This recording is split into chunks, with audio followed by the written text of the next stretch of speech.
Hello friends, welcome back to Belle's Library. Today I have a book review for you for The Bodyguard by Katherine Center. Definitely stick around, see what my thoughts were on this one. It was a cute one. So before we jump into all of that though, please get down below and click subscribe. Would love to have you here on the channel. Let's talk books. I also have my Goodreads, Instagram, and Storygraph down there if you want to follow me over there as well. So without further ado, let's jump into a little bit about The Bodyguard by Katherine Center. We'll run through a synopsis, kind of my thoughts, any recommendations I have for who should read this. That's kind of how I like to do these little reviews.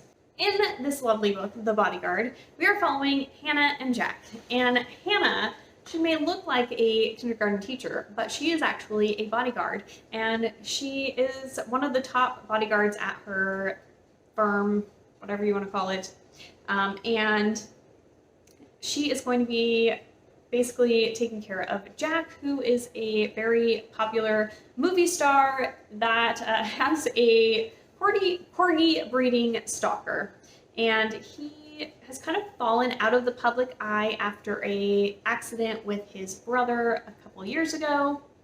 And since this tragedy, like I said, he's kind of fallen off the grid, but his mom is sick, and so he is heading back to his family's ranch to spend some time with her, and he needs a bodyguard. But he does not want his family to know about the stalker or the fact that he has a bodyguard, so Hannah is going to pretend to be his girlfriend.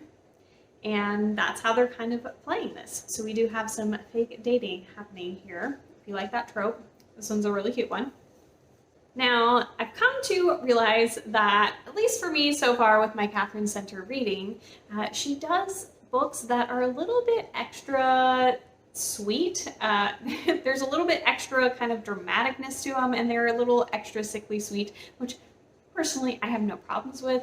I've noticed that some people don't necessarily enjoy how extremely sweet they are, but I just think it's super cute and I really, really love it. I managed to stay up way too late finishing this book because I just was invested and I thought it was just adorable. And I loved the banter between the two of them, but also Jack is like the sweetest to her regardless. Like, he is just a good person, you can tell underneath, and he's trying to help Hannah, who really just hasn't ever really fallen in love and had a true relationship in that way. She's very guarded, and she's kind of dealing with some other demons of her own, like her mother just passing recently as well.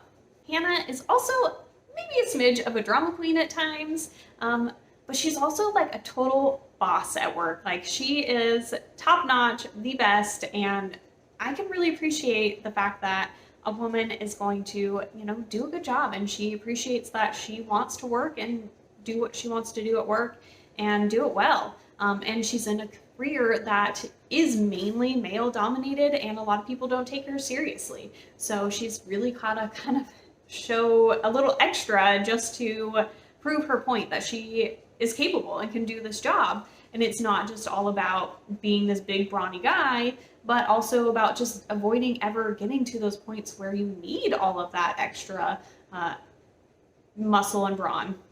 But she can also pull it out if she needs to. This is definitely a little more of a slow burn type of romance. I will say that. I was kind of dying by the end. I was like, come on guys. So if you don't like a slow burn, you may not enjoy this one quite as much, but it definitely takes a little while. So you've got a little bit of slow burn, some fake dating, and also like kind of a work romance, because it is, you know, kind of work related as well, but not in like an office type setting, you know.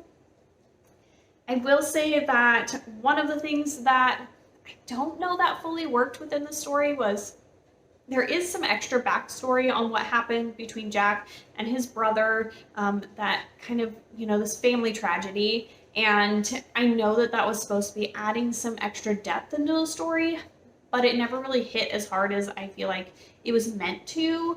I just don't know if it really needed to be in the story or if it was in the story. Maybe it just needed a little more or something. I don't think it fully worked as well as it could have. I will say that. Also, Hannah's dealing with some stuff, which some of that kind of took away as well instead of adding. So some of those extra little background pieces that are supposed to add to these characters and make them a little bit more whole, they didn't hit quite as well as I think they could have. So overall, for this one, I ended up giving this one a 4.5 stars. I did get the wonderful butterfly feeling, which bumps up my rating always with the romance. So I overly enjoyed the story. I stayed up too late reading it, and it was a lot of fun. And I got the butterflies, which I love. It was just like a little bit of some of that background stuff that just kind of didn't totally mesh, but still really, really love this book, and I would pick it up if you enjoy a good romance, if you don't mind it being a little extra dramatic and sweet and over the top in some moments. But it was super sickly sweet and wonderful, and I hope you guys will check it out. If you've read it, let me know down below what you guys thought of it. And also if you've read any other Katherine Center books. I did read her book that came out, was it last year? But I want to read Things We Save in a Fire really bad. So hopefully I'll be able to get to that one semi-soon. And I will talk to you guys soon. Hope you guys have a wonderful day, week, month, and year. Bye guys!